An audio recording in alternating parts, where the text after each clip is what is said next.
Assalamualaikum warahmatullahi wabarakatuh. Nama saya Zafira dari kelas 12 MIPA 1. Di sini saya akan mengkomunikasikan tentang konsep ijtihad dan bermazhab dalam pelaksanaan hukum Islam.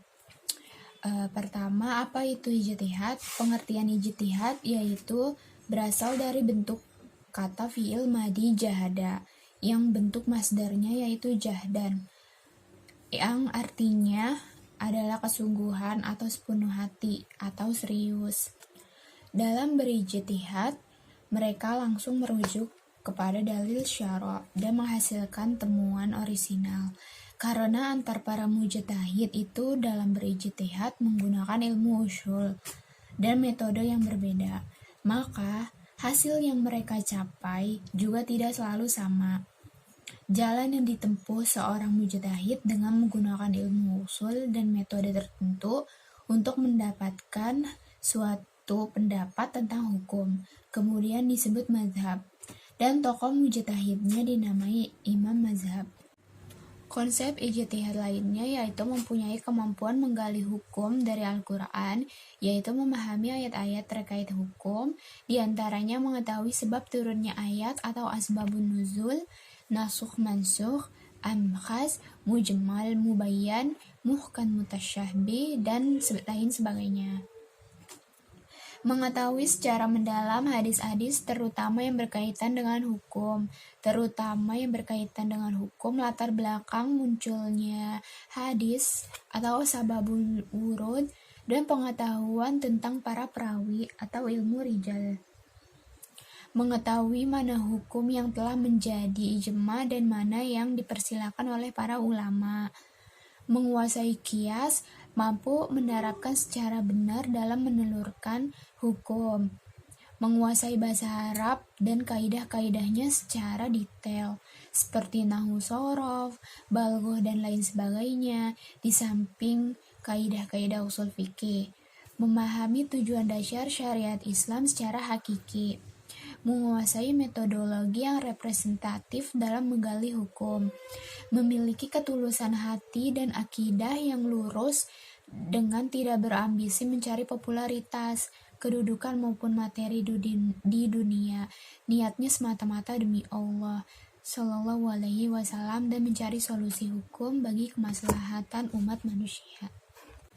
Lalu kemudian saya akan menjelaskan yaitu mengambil contoh pelaksanaan tata cara sholat dari keempat mazhab fikih di Islam.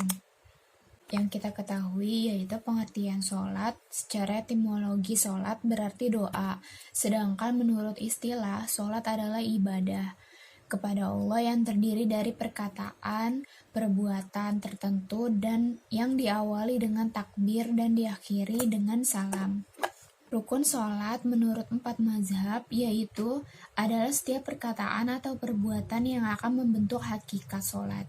Jika salah satu rukun ini tidak ada, maka sholat tidak sah, tidak teranggap secara syar'i, dan juga tidak bisa diganti dengan sujud sahwi.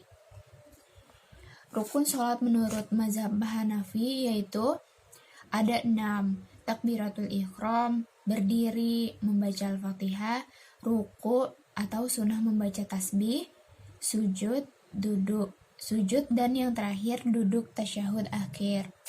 Yang kedua menurut mazhab Maliki. Menurut mazhab Maliki rukun sholat ada 13 yaitu niat, takbiratul ihram, berdiri, membaca Al-Fatihah, ruku atau sunnah membaca tasbih, i'tidal atau bangun dari ruku, ketujuh sujud, kedelapan duduk di antara dua sujud, kesembilan tasyahud akhir, ke-10 membaca tasyahud akhir, 11 membaca sholawat Nabi, 12 salam, dan yang terakhir tertib. Yang ketiga rukun sholat menurut mazhab Syafi'i yaitu niat, takbiratul ihram, berdiri, membaca Al-Fatihah, ruku atau sunnah membaca tasbih, i'tidal atau bangun dari ruku, ke-7 sujud, ke-8 duduk antara dua sujud, ke-9 tasyahud akhir, ke-11 membaca sholawat Nabi, ke-12 salam, dan yang terakhir tertib. Dan yang terakhir, menurut mazhab Hambali, yaitu ada 13 juga. Yang pertama takbiratul ihram, yang kedua berdiri, yang ketiga membaca Al-Fatihah, keempat ruku atau wajib membaca tasbih, kelima i'tidal atau bangun dari ruku, keenam sujud, ketujuh duduk di antara dua sujud, kedelapan duduk tasyahud akhir, kesembilan membaca tasyahud akhir, ke-10 membaca sholawat Nabi, ke-11 salam, ke-12 tertib, dan yang terakhir tumakninah. Di sini kita bisa lihat di mana mazhab Hanafi termasuk yang paling sedikit dalam menetapkan jumlah rukun sholat, hanya 6 saja. Sementara ulama lainnya berpendapat rukun sholat ada 13. Saya akhiri saja, apabila ada kesalahan dalam kata-kata mohon dimaafi. Wabillahi taufik wal hidayah. Wassalamualaikum warahmatullahi wabarakatuh.